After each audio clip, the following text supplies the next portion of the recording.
So, Robert, you co-authored the 2019 Conservative Manifesto.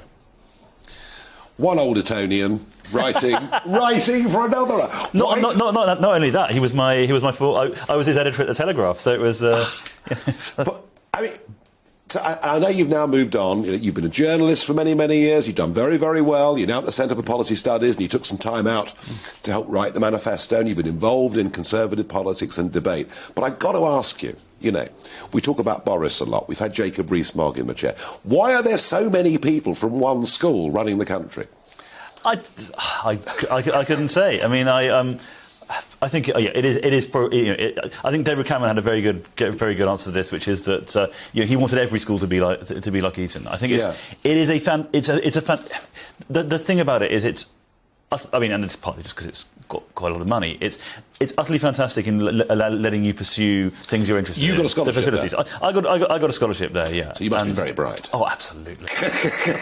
Yeah, but the academic standards there are very, very high. So to be a scholarship guy, you must have done extremely well. But and just worked hard. But I don't think there's anything sort of special. But I think that culture of working hard, of making sure people can maximise their potential. I mean, that was the thing behind the free schools movement, the academies programme. Just this idea that that we should be that it shouldn't be the preserve of a gilded few. It should everyone should be able to maximise their opportunity. I think that's something really, really powerful. Obviously, your upbringing, Oxfordshire village, the home counties, rural England, and it is, I suppose, naturally quite a conservative place to have come from. Yeah, I mean, they literally filmed Downton Abbey in my village. If you see the village scenes where all the yokels are wandering around, that's literally, and the church scenes, that's all, and all the exteriors, that is our, the beautiful Cotswold It is stone. a fantastic part of the world. Yeah, and multiple Morris dancing teams, all these kind of wonderful traditions which were absolutely steeped in. Very good beer. Yeah. Much better beer than this. And the fascinating thing I saw in your background was that your father was a World War II veteran. Yeah, this is not something that anyone else in their 40s would ever say. But yeah, he got married really late and had kids in his early 60s. So for everyone else, kind of growing up, they'd be hearing about the Beatles or festivals their parents went to, and my dad was literally telling stories about the war, but in a very sort of British, very kind of downplaying it kind of way. He was never about I took out the machine gun nests with a knife between my teeth. It was always about bureaucratic incompetence and how the army kind of bumbled through. Where did he go? So he started actually defending airfields from. There was a real worry that the IRA, Sinn Féin, were going to, as it was then, were going to start a campaign. So he started out defending airfields there. Then went over to basically followed the army along the African coast and was part of the invasion of Italy. Eighth Army, yeah. Eighth Army, General Montgomery, and all the rest of it. Yeah, no, it must be. I know other people similar to you. People perhaps a bit older, perhaps my age and a bit older, who've, had fathers a similar age in the First World War or whatever it was, and it kind of, I guess kids tease you about it a bit. Yeah, but at the same time, they're all fascinated by it. It's absolutely. Yeah. No, so journalism, Robert, was it always going to be journalism and policy? I think so. So I got to university and I went for the student paper and absolutely loved it. I think in the same way that presumably when you went to your first UKIP meeting, it was like, oh yeah, this is like... I found it. I found it, and absolutely, just the whole thing of putting together a newspaper, the writing, the editing, the pictures, the headlines, it just felt like, if I can make a life out of this, then I've done pretty well. And then that obviously, I did history and stuff, and that obviously once I got into journalism, I sort of orbited around politics and current policy. And the Telegraph, you were there for a long time. Yeah, I was at the Telegraph for 10 years, including being one of the many people who had to call Boris to, ask, when could we expect this column, which we were meant to have... You see, everyone says this, that this weekly column, for which he was very highly paid, that he often didn't know what subject to write about. He nearly always filed copy late. He was a nightmare to work with, was he? No, because, I mean, when I was dealing with him, he was Mayor of London, so he was sort of double jobbing. But he was...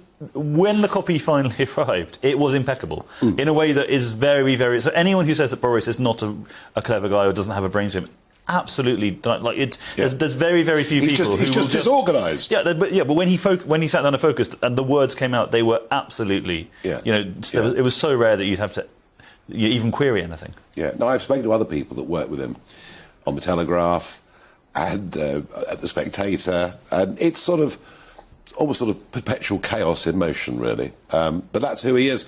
So the Telegraph, I mean, that could have been a job for life, I guess.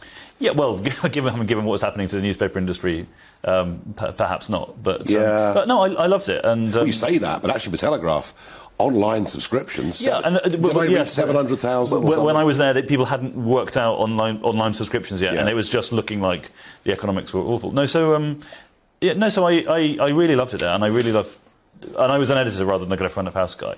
But then went off to do BuzzFeed for a while, which was a sort of strange interlude in between the Telegraph and the CPS, and then got actually. You almost sort of by accident got into think tanks and politics. I'd been in sort of tangential. I'd done a piece of work for the Centre for Policy Studies, which is the think tank founded by Margaret Thatcher and Keith Joseph, which basically invented Thatcherism, on how the internet was changing politics at a time when no one knew what the internet was. I mean, I think you might have been one of the few people who were actually early on it. Yeah. But essentially, you could fit everyone in a phone booth who was sort of in that scene.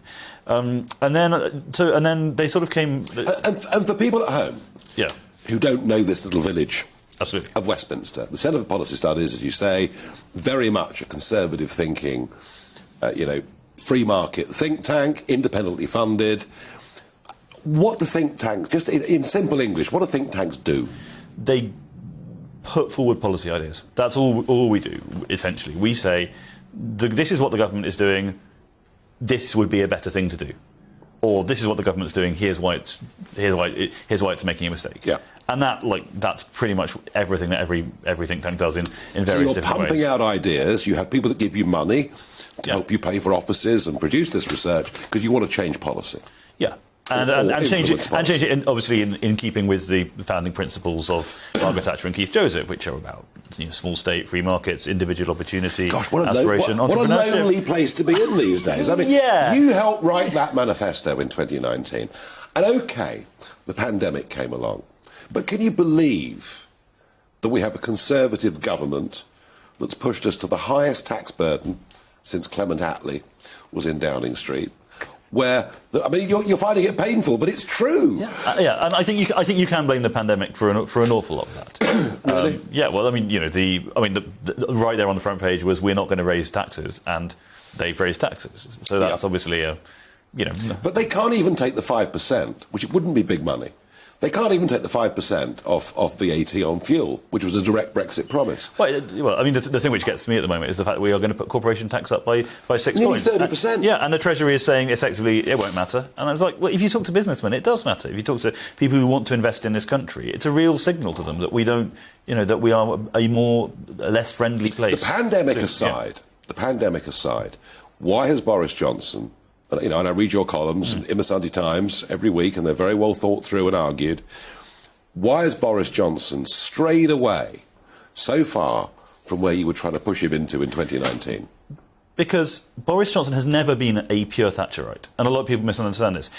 I was there when he launched his election campaign to be Tory leader, and what he offered was essentially Heseltine plus Thatcher. His platform, his domestic policy platform, was I'm going to spend more on the public services. I'm going to build a load of infrastructure. The green stuff he really always believes in. Believe in anything? But he was going to do pure, hard, clean Brexit and get it done in a way that was looking absolutely impossible. So you had all these people standing up and cheering him who would have hated all of the domestic stuff he was committing to. But because he was delivering Brexit, that didn't matter. And of course, the secret is the public are also, unfortunately. Should he stay as leader? Yes. I mean, it's up to the Conservative Party. But they'll lose if he does. I think in the current economic circumstances, it's utterly, it's very going to be really, as you're seeing around the world, it's tough for anybody. But also, what I said in my column this weekend is I think the Conservatives because the Conservatives are gossipy Westminster types who go to, dinner parties, to cocktail parties over there, they are all fixated on the individual. And it's like, people don't like Boris, junk Boris, it'll all somehow work itself out. And I don't think that's true. I think that given the state of the economy, given the state of cost of living, given the nature of the Tory vote, the kind of these sort of old voters in the south and the new voters in the north, you need to work out what your approach is on that. You need to work out how you're going to actually tackle cost of living. Like, everyone's talking about tax cuts. I mean, I love tax cuts. My job is basically to argue for tax cuts. But given how much energy prices are going up by, even you're talking about VAT on fuel, that doesn't touch the sides. No, nothing touches the sides. It would be symbolic. And the government has spent billions and billions and billions of pounds on cost of living, and no one's noticed. No, that's true. Final subject. I mean, we could talk about the economy, business, all those things, but time forbids. Housing. And I need to catch up with you. No, do, please. But we had a former Labour MP, Stephen Pound, on the other day, who downed it in about 4 minutes. I was telling your colleagues, if you wanted a viral moment, I could try to... So, just a thought here. One of the areas that really matters, and I know you care about, is housing. Not only is it difficult for young people to get onto the social housing ladder, the private sector, whatever it may be. There's now the row about second houses, and Michael Gove almost proposing communism over the weekend, allowing local councils to put 100% taxes on people who buy second homes for buy-to-let. But take that out of the equation for now, because it really, as I say, it's so hard left, it's almost unbelievable. The government promised to build more houses. Net migration is running at record levels. We need to build a house every 4 minutes, or a dwelling every 4 minutes, just to cope with migration, let alone the shortfall that we've got. How do we build more houses? Fundamentally, you have to have a big fight with a lot of people, like people in the places I grew up, and and say, look, we need more houses. We need to put like a couple of stories on London. London is an astonishingly low city. Very low level development. You could, but I am utterly radical on this because it's destroying the livelihoods of so many people. And you talked about immigration. Yeah. One of the things I hate is there's a cast of Tory MPs who will say this is they will say we should let in everyone from Hong Kong, everyone from Ukraine, and I agree with that. Afghan interpreters, I absolutely agree with that. But they also say, and we should still not build any, and we're still building too many extra houses. You can't do both. It's like, and we did a piece of analysis where this 300,000 figure for new homes that should actually probably be 340,000 because it's based on. And what are they currently building? 150, 245. Okay, so it's Well, but it's based on immigration figures that are they're out of date. Yeah, no, we've got a real problem with all of this, and you're right, the economic cycle is very, very tough. Would be hard for the Conservatives to win the next election anyway. But regardless, your think tank fights on through Labour governments, indeed, through Conservative governments. And do you think Mrs Thatcher would be proud of what the CPS is doing today? I think she'd say there was plenty of room for improvement, but I think she said that about everything and everyone, and rightly so. And that's why you're there, producing thought and trying to influence policy in ways, many of which I'm a strong supporter of. Robert, thank you very much indeed for joining me on Talking Pints.